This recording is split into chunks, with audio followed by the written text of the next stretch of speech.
All right, nice. Just gotta make sure these guys can't hear me. I want a little bit more energy in this side of the room. Well, I got the young boys, right? Yeah, now's the time. Listen, fellas, we're talking about probably one of the greatest honors in Canadian citizenship, which is to represent our country internationally. That shit doesn't come easily. I know you're working hard for it. This is important. And I spent my entire life since I was 9 years old building towards becoming an Olympian. In no way, shape, or form was that given to me on a silver platter. And I'm sure a lot of you guys have gone through a lot to be able to be in this position that you're in to represent Canada. I'm going to hopefully be able to set up super quickly and get things going. But we're all under 30. Is that where we're at? Yeah. All right. So I'm going to shift the focus a little bit. You know, what you guys just heard was necessary. When I retired, I had no idea what I was going to be when I finished my journey, whenever that was going to be. And I decided that for me, there we go. For me, I put so much energy and so much intention into the Olympic journey that I felt that if I took that same amount of energy and I invested it in myself outside of sport to build a business, to impact youth, and to give back to the sporting community, that I could make a much larger impact than I would if I went back and did another quad. And so how I position is this, and I take nothing away from anybody else. I put the Olympians on the highest pedestal, but I decided not to chase my own immortality within sport, where that gold medal for me, it meant a lot to try to chase that. We wound up not getting an Olympic medal. We got 17th in 2012. And I wound up really, truly realizing that that energy that I put into that cycle, if I could muster up that same, if not more, I could make a pretty big impact in the world. And so I moved back to Toronto, once again, holding that Canadian Olympic flag high. Hugely important piece to my journey and moving forward. So I took that, moved into the fitness space, and wound up building a business around athletic training for the general population, which was essentially taking the same training modules that you guys go through and understanding you're not training to get 4% body fat and get super jacked. You're training with a purpose and an intention. One, that's not to get hurt, and two is to perform.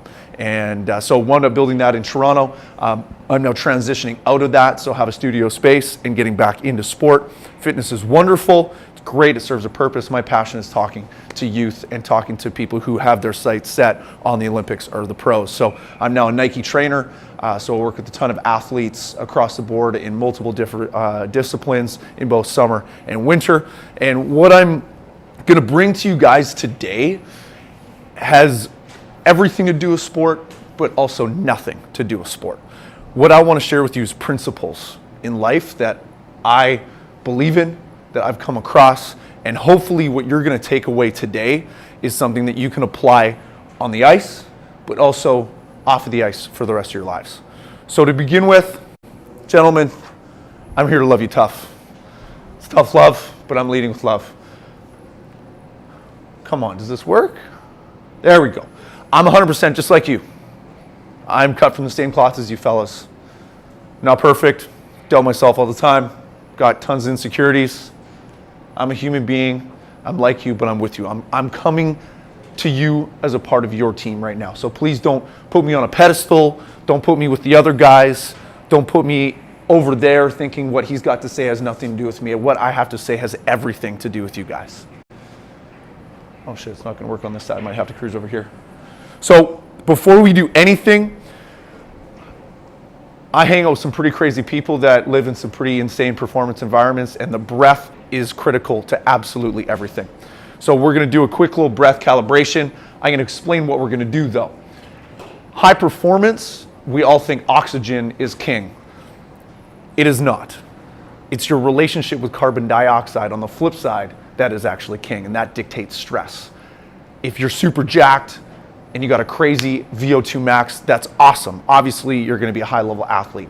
What we're starting to see in the underground of performance is that your relationship with carbon dioxide, how you can handle the buildup of stress inside of your body, the buildup of CO2, that's what's important. And the better you are at holding on to that, being calm under stress. On the flip side, the more you're maximizing your VO2 max or you're maximizing your oxygen consumption. So what we're going to do is we're just going to do 5 breaths. There's going to be a boxed breath cycle. It's going to be 5 seconds in, 5-second pause, 5-second out, 5-second pause at the bottom. We're going to do that 5 times. Calm your mind, chill out, get comfortable. I'm going to lead it.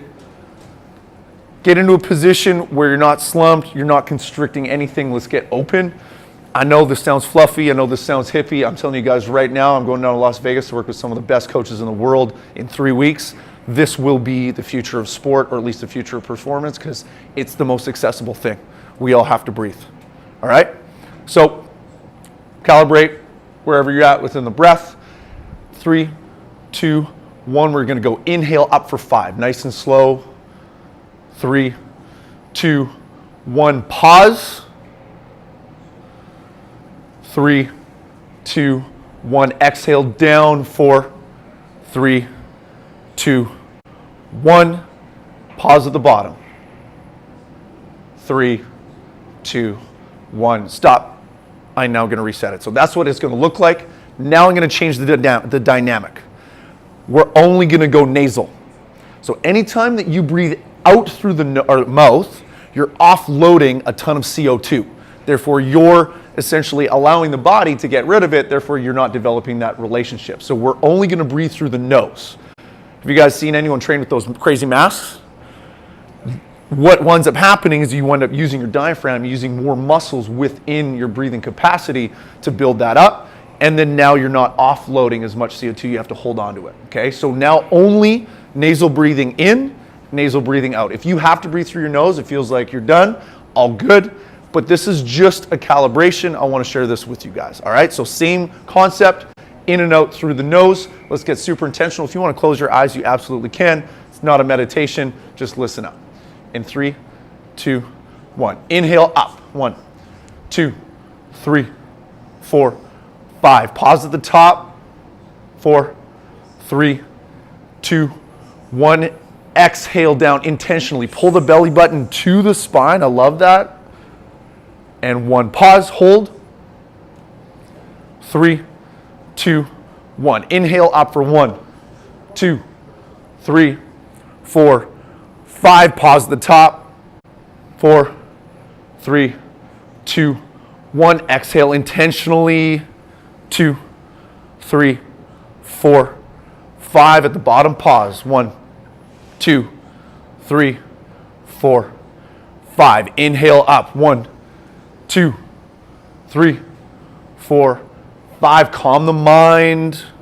4, 3, 2, 1. Dump it all out. Exhale, nice, all the way full. 3, 2, 1. Pull the navel in. Pause. 1, 2, 3, 4, 5. Inhale up. Pull. 1, 2, 3, 4, 5. Pause. 1, 2, 3, 4, 5. Exhale down, fellas. Pull, pull, pull. Get it all out there. 3, 2, 1. Suffer at the bottom. Hold on to it. 3, 2, 1. Last round. Inhale up. 1, 2, 3, 4, 5. Pause. Control the mind. 4, 3, 2, 1. Down. Exhale. Pull it all out, fellas. Pull that navel in. Get it all down. 2, 1. And now control the mind at the bottom. 1, 2, 3, 4, 5. Breathe normally. Nice, guys. So if you're ever looking to increase the intensity of your training, put a piece of tape over your mouth. I'll tell you right now, your intervals, your gassers on the ice will probably show up a little bit differently. Hugely important. I can't share any more with you because I want to get into some really good juicy stuff. But let's get after it. Is that cool? Yeah. All right. Come on. I'm over here then. Does that resonate with anybody? Does that show up in any way, shape, or form in terms of a meaning? Anything? Any guesses? 24/7 for 4 years. My guy. My guy. 24 hours a day, 7 days a week for 4 years. I don't know if you guys heard of him. His His name is Michael Phelps, one of the greatest Olympians alive. He trained not necessarily 24 hours a day, but he was intentional about his purpose 24 hours a day, 7 days a week, 4 years consecutive. Arguably best Olympian of our time. This guy trained every single day for 4 years. Now, what I want to share with you about that is many different things, and that's going to show up later and throughout this conversation. But that, fellas, is what it takes. Now, you've been a part of this journey. Whether you've trained every single day or not is not the point I'm trying to make. But this is the dedication and level of commitment that's required of you for it to show up the way you want it to show up at the Olympics when you're performing. These are the things that I know to be true. Train smarter. We're going to dive into this as well. Train smarter. Be more intentional about how you train. Just because you're on the grind every single day doesn't mean shit. If you do not have a purpose behind your training, if you're just out there flipping pucks into the net, it doesn't matter. Okay? Train smarter. Have an intention behind it. We'll get into it. Recover harder. The best athletes in the world are working out less and recovering more. The demands of sport, the speed of sport, how much we train, how much we work, all that kind of stuff has increased over time. We are now required to recover harder and invest more in ourselves. So if you, as a younger athlete, as the next generation, thinks that it's about how hard you work and gassing yourself out every single day, yes, that's important. But if you do not have recovery, intentional recovery as a part of your practice as a professional athlete, you unfortunately will get hurt and you won't last. Recovery is so critical, and it's different for every single person. And if you leave it on your medical staff to force you to recover, you guys aren't responsible athletes. Change your relationship with feedback, and you will change everything. Also going to show up in a little bit. When you get some feedback, regardless of who it is, and there's that little pang inside of you that you want to fight it, that's the room for opportunity. If you resist it and you try to be right, you hold on to your shit, you lose the opportunity to capitalize on that feedback. As a young athlete, you have everything to prove, but we all think we know everything. You guys are here to learn through this sport, and you're going to take that into the rest of your lives. Change your relationship with feedback, and you will change everything. How you do one thing is also how you do everything. The best athletes in the world, and the people that I believe to be the best performers in the world, they do everything the same, and that's all in. Now, that doesn't mean intensity, but they are once again intentional about how they do everything. So these are some of the things that I'm going to explain as we dive into this. Does that make sense to you guys? Okay. The human experience is aliveness, to be alive. What you see here is a couple 100,000 years ago. Left. Those little buddies with the bows. What was called persistence hunting. Okay? They out-resilienced their opponents, which was prey, chased them down for days at a time, and out-fitnessed them and then killed them at close range, okay? But the human experience at that point was about survival. It had nothing to do with anything other than you had to survive. You had to participate, correct? If you want to survive, likely you got to go kill some shit. You got to go eat it. Fast forward to now. Aliveness, you have to choose to participate. Okay? Life is about choosing to participate. You now all could likely sit, not really do much, and you probably won't die. You'll probably have people that'll take care of you. Things will be okay. You'll have a cell phone. You'll be able to call people, still have some social connectedness. If you participate passively, you won't die. We're talking about active participation here. This whole on the grind piece, do you think those guys on the left knew what the grind was? No, man, that was life. Hunting things and surviving was life. So there's no grind. We have made up the grind. How many here have said, I'm on the grind, I'm just slogging through it, I'm just going through it, man, I'm doing everything. That's okay, that's this generation, that's where we're at. I challenge you guys to think it's not the fucking grind. That's a narrative that you're playing inside of your head. That's how you're portraying it so that people like, ooh, nice. He's putting in the time. All right. That's a narrative that you're projecting to get some validation that the time that you're putting in is worth it. I'm here to tell you that it doesn't matter what other people say. It doesn't matter what that narrative is. You got to put in that time, but that time, you have to have intention behind that time. I know people that think that they're grinding, but they're just doing bullshit. But because they think that they're grinding, they're going somewhere. Absolutely not. They're spinning their tires. So to be right and survive, or now to be right, that's just your narrative. You get to keep your narrative if you want to be right. So survival back in the day, to be right was to survive. If you were wrong, guess what happened? You died. Now, everyone can be right, but you can also be wrong, and wrong is where you learn. Wrong is the opportunity to learn.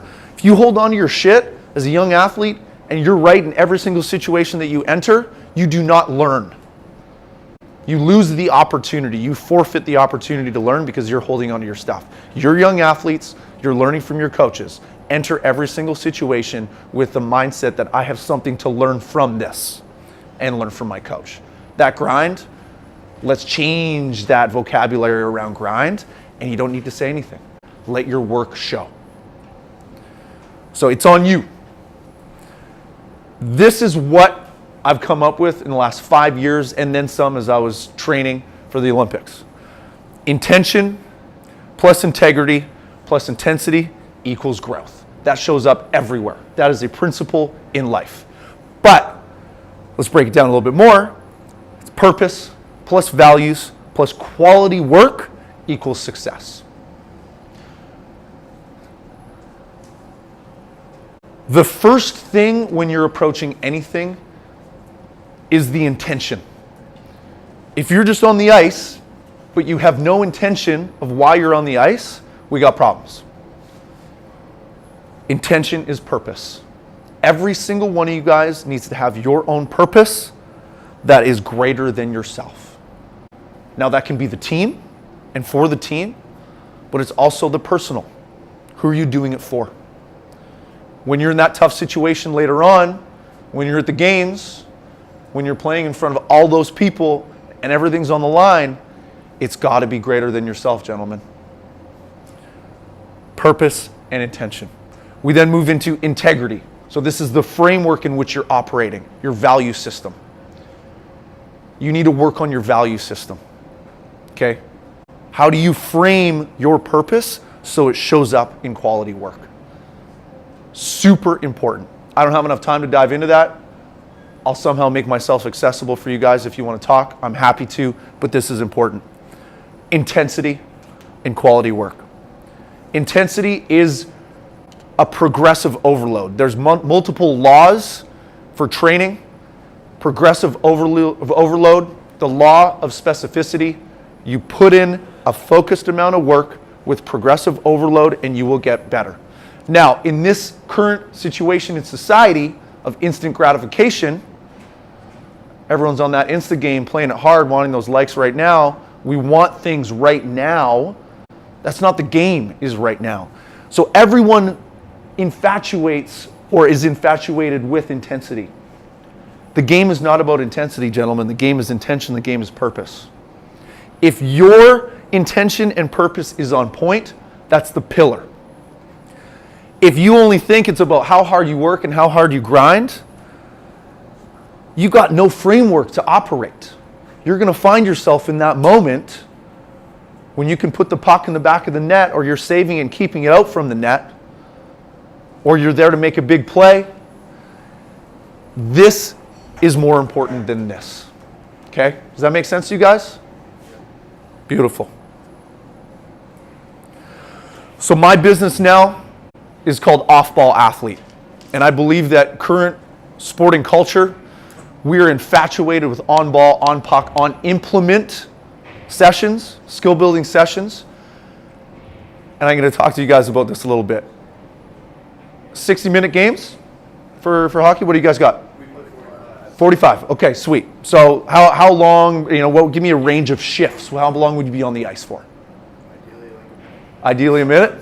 Okay, per shift or total? Per shift. Per shift, beautiful. Now how long within that shift are you holding the puck? Maybe 10 seconds, maybe 5 seconds, couple seconds, right? So here we are, we're so focused, and this is the coach's job and this is the sport's job, is to get you the skill set with the puck, with the implement, with the ball. That's critical, that's what sport is. But it's you guys that's in charge of what you're doing without the implement, without the puck, without the ball.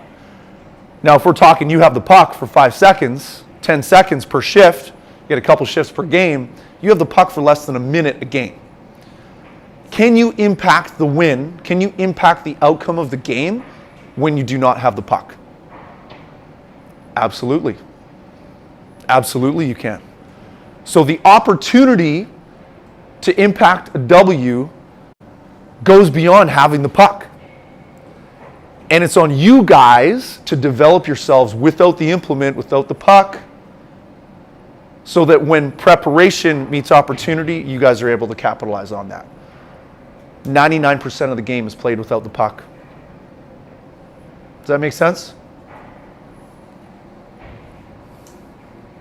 Attitude.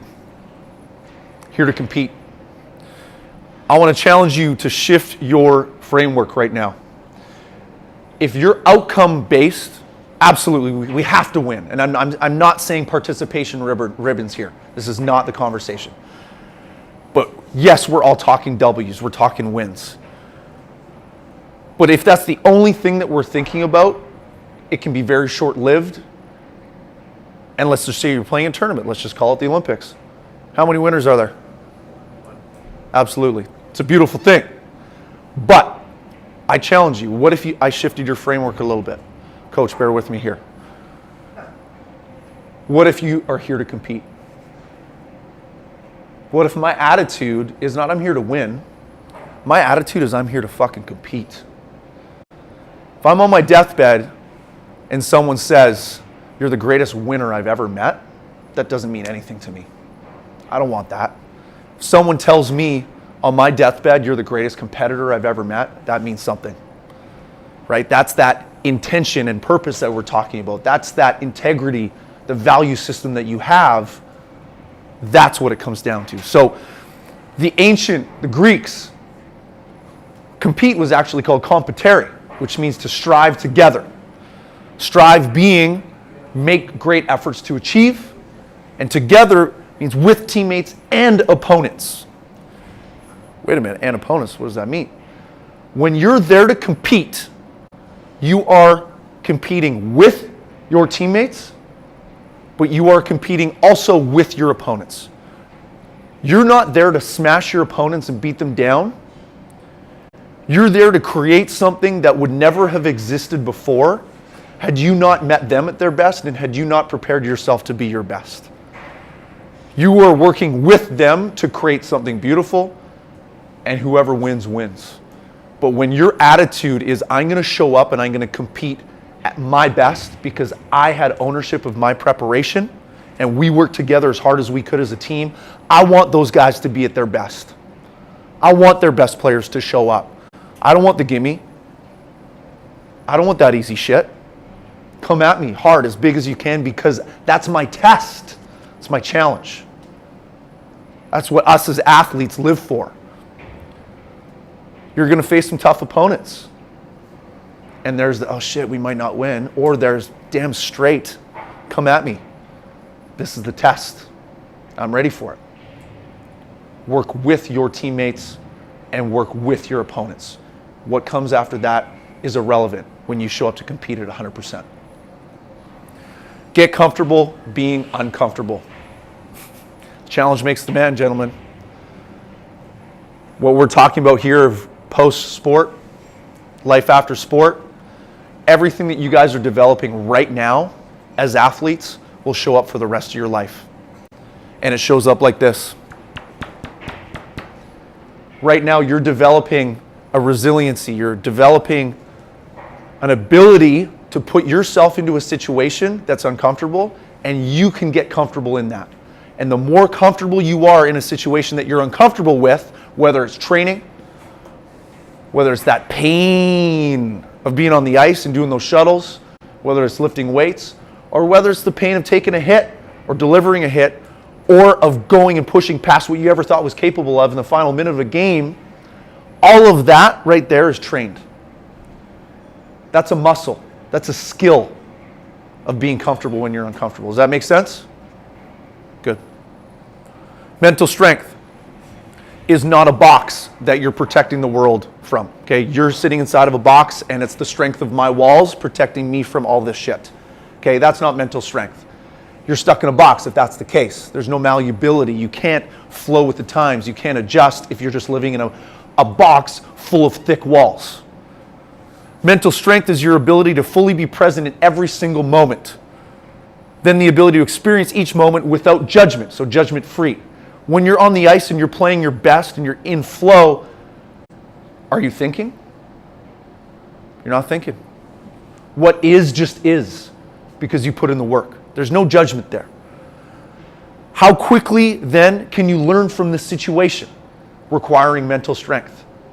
So you're in it, you're able to observe it without judgment, you quickly learn from it, and then you quickly replace or let go of it, and then you replace it with something positive that you have as an anchor that you've trained prior to. So I'm going to go through that again, guys. Your ability to be fully present, then your ability to experience each moment without judgment. So be there, to be in the situation with clarity. Then to quickly learn from it, let go of it, and replace it. Every single time you hit the ice after another shift, if you're holding on to the shift that you were last on, is that a good thing? Does that improve your performance? No.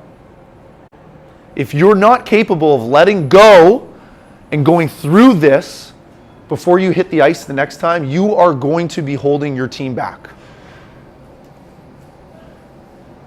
Straight up. And sorry, I'm blocking you. My bad. I try to stay out of the way as much as I can.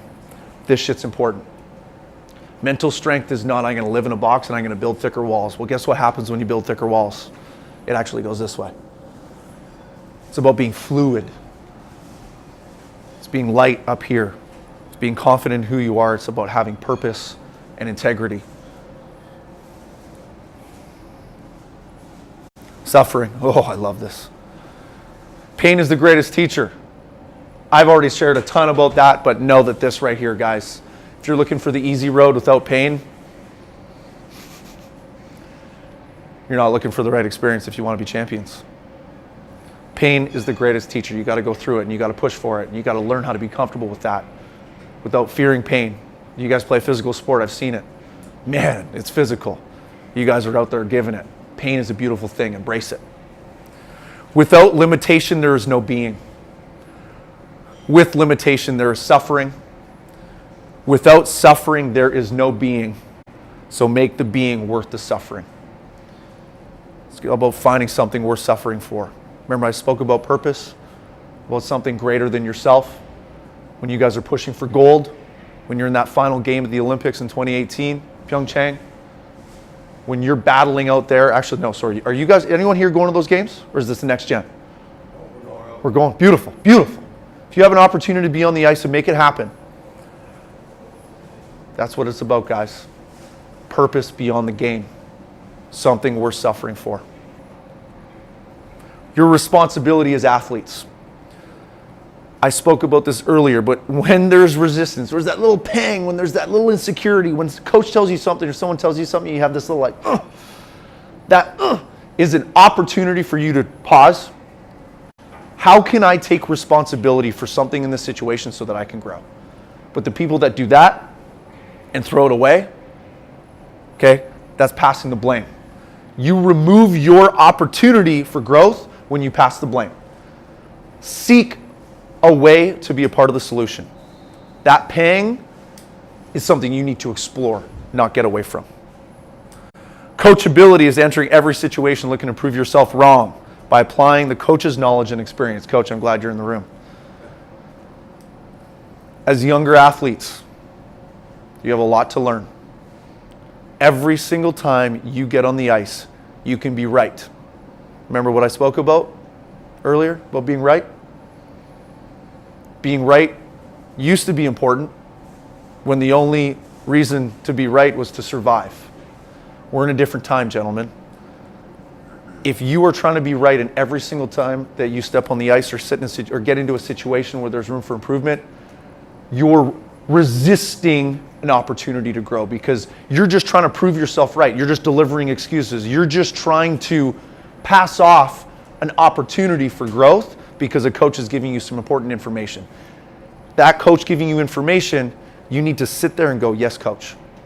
Because that's the only way you're going to learn. I don't care whether it's bad information or good information. You do it.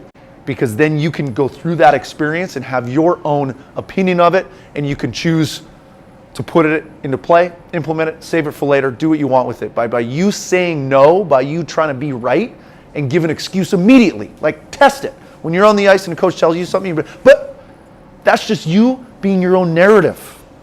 That's just you holding on to your shit. That's you trying to be right.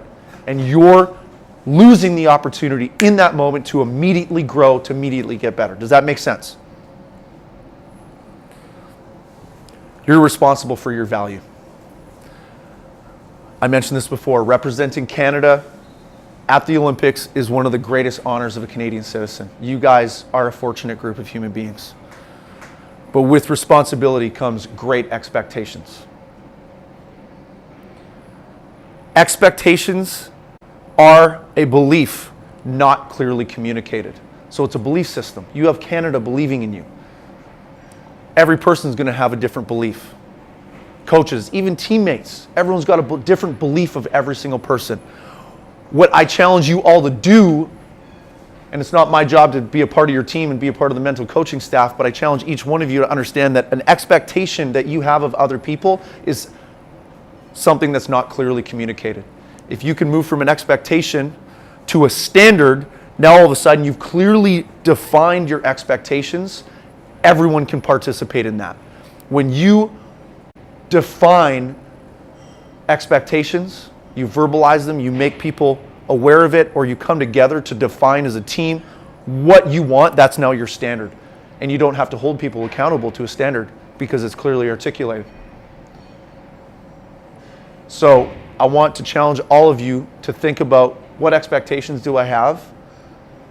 Because one of my biggest pitfalls was that I shared with you 2 weeks before the Olympics, we didn't know whether you were going to the Olympics. We had no clue. And my partner and I failed to recalibrate.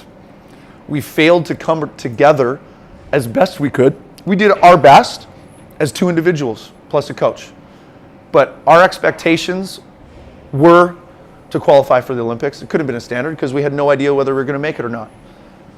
But the second we then went from not knowing to knowing that we were going to be a part of the Canadian squad competing at the Olympics, how we handled that next little bit, we said, okay, well, our goal is to be a top 10. Well, we didn't clearly define that. And we each, unfortunately, had different expectations from the Olympic Games. I'm still best buddies with my boy. But if we had clearly communicated what the standards were to our team and we both bought into that on our own terms, I'll tell you right now there would be a different outcome. Does that make sense to everybody? Your belief is an expectation. Vocalize that. Talk to your teammates. Be open, be vulnerable, but turn shit into standards. Courage. Get out of your own way. That narrative that I've been talking about, that internal voice, that I need to be right, that sense of being right, that's you getting in your own way. As young athletes, as the future of Team Canada, it is so critically important for you guys to get out of your own way. Nobody's giving you the jersey off their backs. You have to earn it. That spot on the ice, you got to earn that shit. No one in that room over there is going to give you their jersey. Absolutely not. And then you guys got to fight for that. You got to be better than the next guy to get that jersey. But that's on you guys. That's not on your coach. Your coach's responsibility, the team, the staff of this environment is here to make you as best that they possibly can, but it's you guys as individuals who must take ownership. there's a great opportunity there. You're in this room for a reason. Preparation, work ethic, discipline. That shit's on you. Long-term success after sport. I've spoken about that a little bit. Let's move on. My final point is give yourself permission. Get out of your own way. When I was in the tunnel going out to my first game in London, 12,000 person stadium, biggest stadium ever built for beach volleyball, aluminum stadium. So loud, packed. We're playing London in London. I'm sure you guys can imagine what that vibe is, right? Playing the home team. Packed. They're selling wine bottles by the bottle. So it's lit. Things are happening. Okay, it's loud, it's a party, things are going down. And we're inside of that couloir about to exit and get onto the field. And I'm like, pee my pants nervous, man. It's crazy. The intensity, you can't prepare yourself for that moment. You cannot prepare yourself for that moment. As much as you think you can try, that's a different space. That's a different space. But in that moment where I went, oh shit, there was also a moment of, wow, I deserve to be here. And I had this replay of my whole entire childhood, my whole entire life, that season leading up to it, where it could have been taken away from me in a second. Politics, injury, you name it. I could have let myself off the hook, and I put myself out there and I won, and I earned the right to represent Canada. And when I realized that, when I had realized fully, truly embraced that I had earned the responsibility, I had earned the jersey that I was wearing, that nobody else deserved to be there other than me, I gave myself permission to perform. And by me just simply giving myself permission, that changed the entire outlook of the games for me. And I ran out, and I just went to the middle of that field, and I just stood there for 15 seconds and did this beautiful 360, and never have I been more excited in my life to represent Canada, to compete, and to show the world what I was capable of. And however that facilitated itself, it doesn't matter. I'm not attached to the outcome. I'm no lesser of a human being by how I placed, but I was there to compete. I gave myself permission, guys. And in the next 58 days, it's on every single one of you guys to find it within yourselves, to give yourselves permission to be on that ice at 100%. Whatever story you hold on to, whatever narrative is in your way, whatever is going on inside of your head, if you can't let go of it, that will hold you back when you're on the ice at the Olympics. And when you're representing Team Canada and you're playing for gold, you guys are going to be playing for gold. When you're in that moment, when you don't think that you can, or shit's too tough, that purpose greater than yourself, that's when that stuff comes into play. Give yourself permission. Fucking dial in your purpose, guys. If you're not happy without the gold medal, you will not be happy with it. Your happiness starts right now. It has nothing to do with the outcome of the Olympics. Does that make sense? Awesome. You guys have any questions?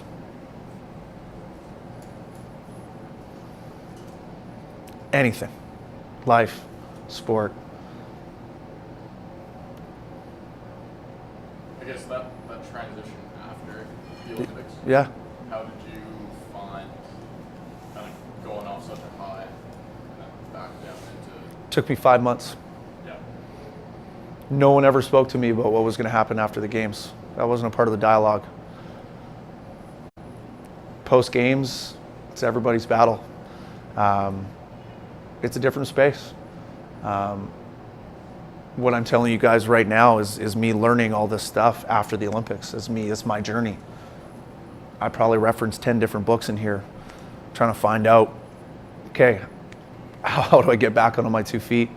How can I find myself outside of sport? Everybody's game. There's no true book on that, but know that everything that you put in right now leading up to the Olympics, and whether you go for another quad, all of that's important because it will show up for the rest of your life.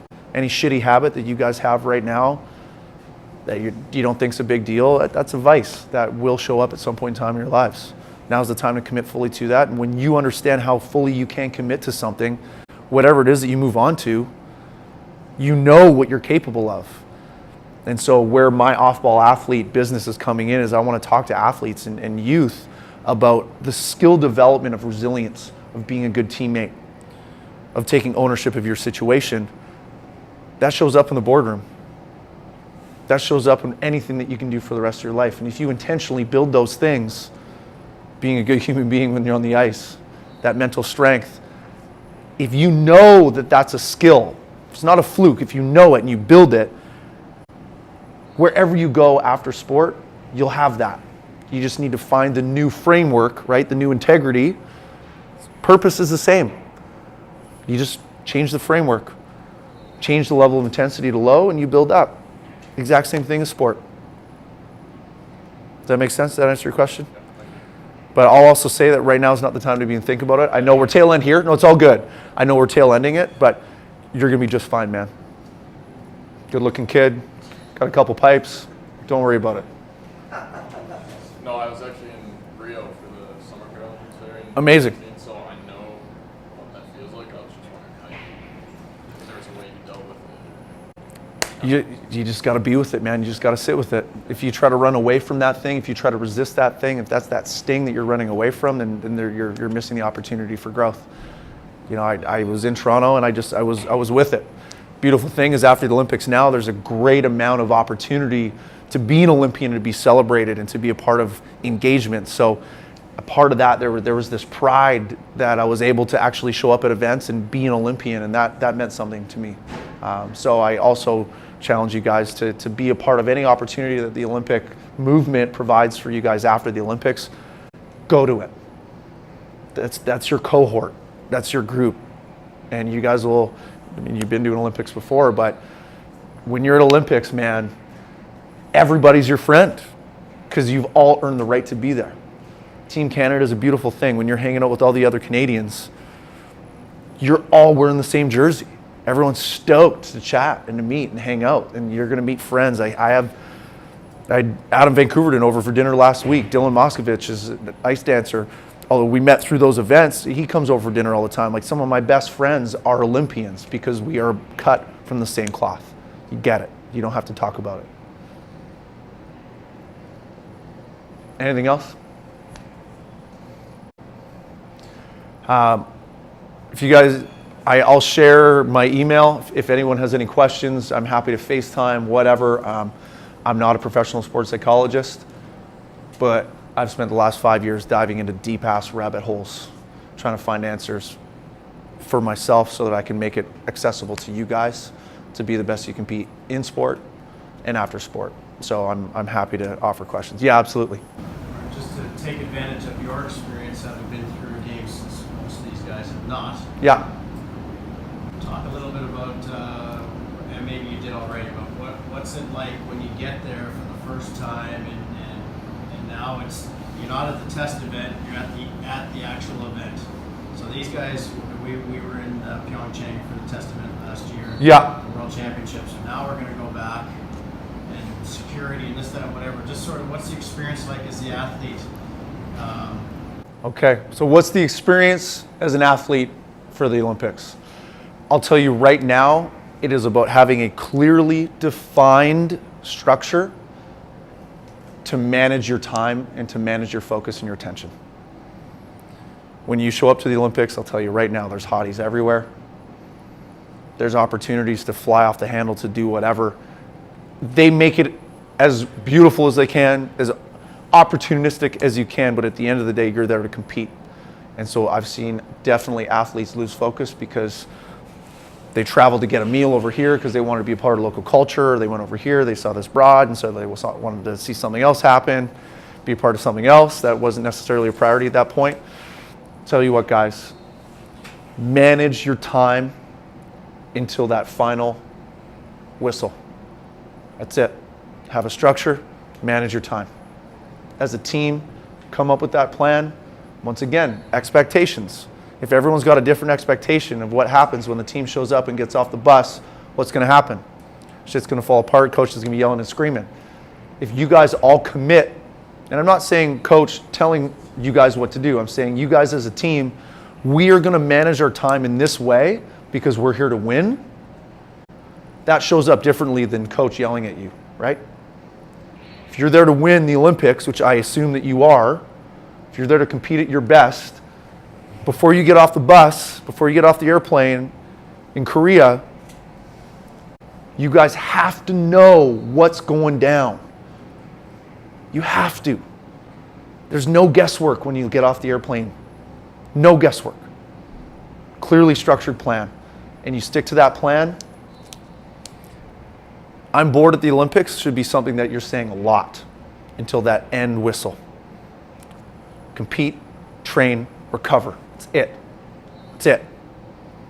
Earn what happens after that. You know, all the best, guys. All the best. The Olympics is where your hard work shows up. Where this hard stuff that you're putting in right now is where it shows up. Go for it. Give yourself permission, all right? Thank you. Yeah.